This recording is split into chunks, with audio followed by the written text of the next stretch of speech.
지금 이 시각 여러분이 주목할 만한 이슈 살펴보겠습니다. 세기의 이혼으로 불린 최태원 SK그룹 회장과 노소영 아트센터 나비 관장의 이혼 소송 항소심 판단이 나왔습니다.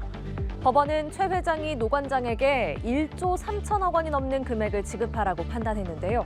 재산 분할로는 역대 최대 규모입니다. 김준하 기자의 보도입니다.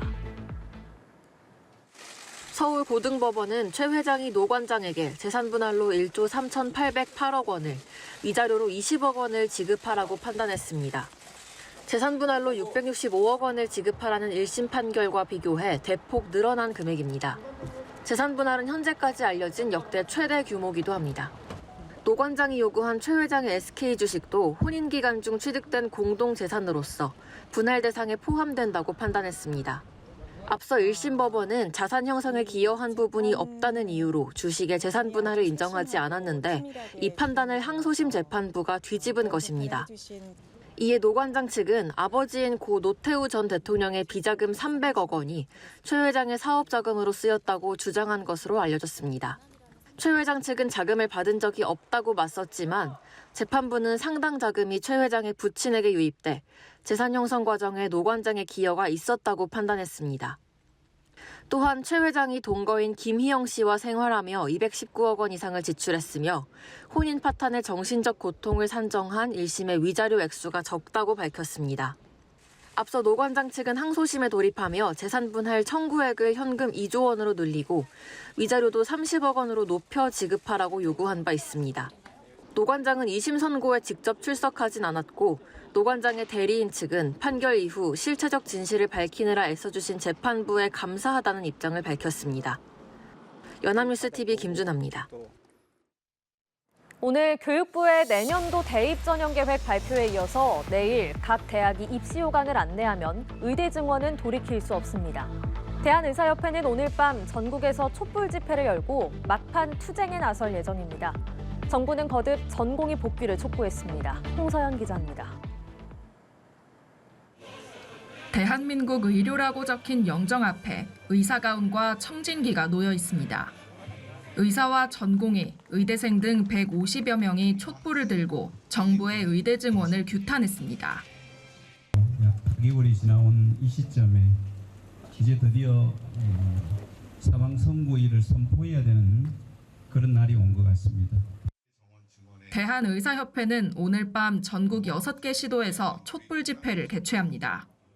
의협은 콜센터로 접수한 사전 질문에 답하며 국민과 교감하겠다고 밝혔습니다. 우리나라 의료가 붕괴되는 것을 국민들께 같이 막아주십사 호소하는 자리입니다.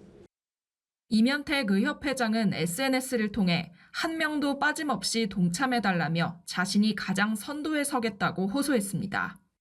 의대 교수단체들은 참여 입장을 밝힌 상태입니다. 다만 의대 증원이 사실상 확정된 만큼 촛불 집회에 대한 회의적인 시선도 일부 감지됩니다. 내일 각 대학에서 입시 모집 요강을 발표하면 내년도 의대 증원 절차는 모두 마무리됩니다. 정부는 병원에 돌아오는 전공의가 소수 늘고 있다며 복귀를 거듭 촉구했습니다. 의학교육의 선진화 방안도 마련해 빠르게 추진하겠다는 계획입니다. 연합뉴스TV 홍서연입니다. 육군 12사단에서 훈련병이 숨진 사건을 수사 중인 경찰이 이틀 연속 참고인 조사를 이어가며 수사에 속도를 내고 있습니다.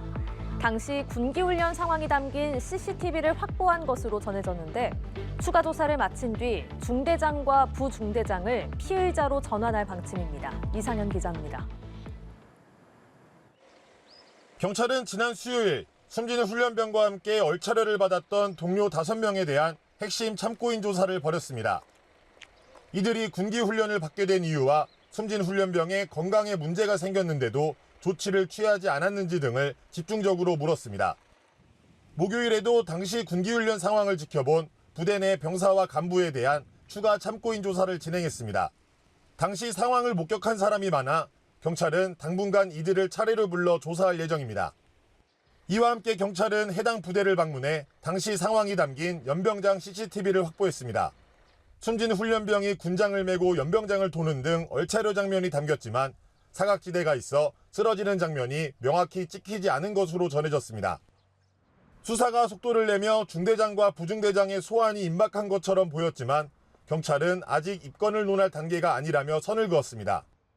현재 중대장과 부중대장 모두 돌발 상황 등에 대비해 부대 내에서 전우조가 편성된 상태이며 불안 증세를 보여 심리 상담도 받은 것으로 전해졌습니다.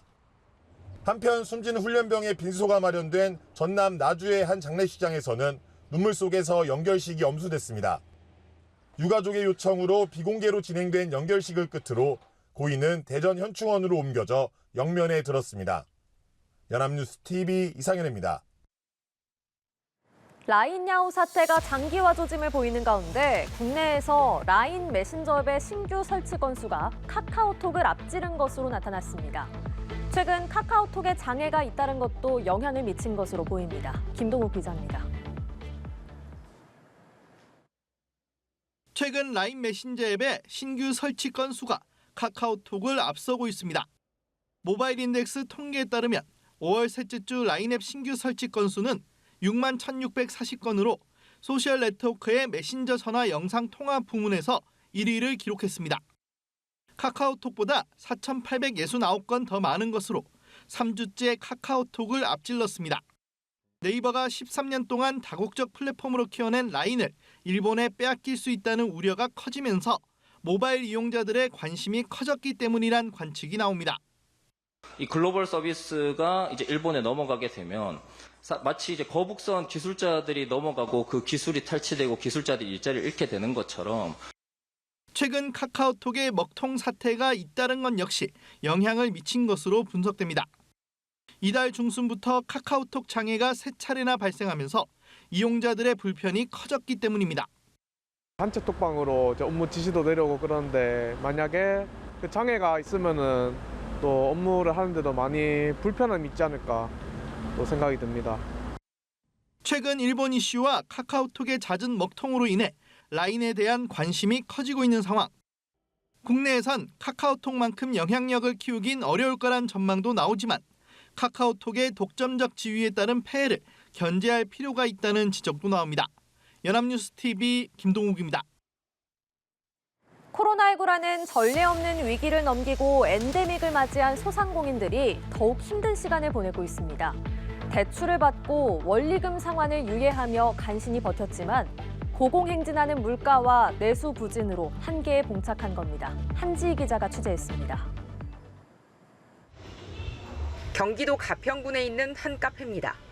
소비 시장이 얼어붙으면서 이곳의 하루 매출은 코로나19 이전에 비해 오히려 반토막 났습니다.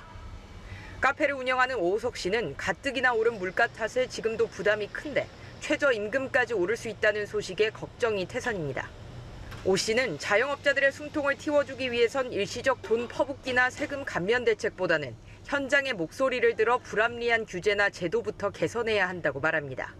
임금 협상에서 대기업 수준에서 계속 유지가 된다면 앞으로 자영업자들은 도저히 일어날 수가 없는 최대의 불황을 맞게 되고 고통 속에서 벗어날 수가 없습니다.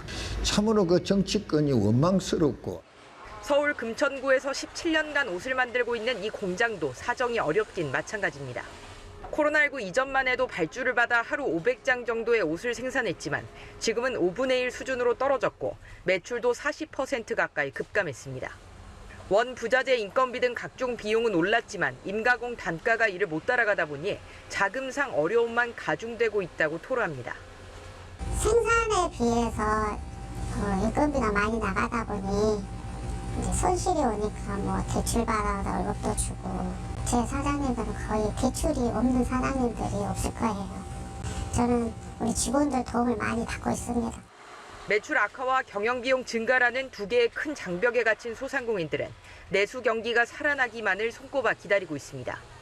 연합뉴스 TV 한지희입니다.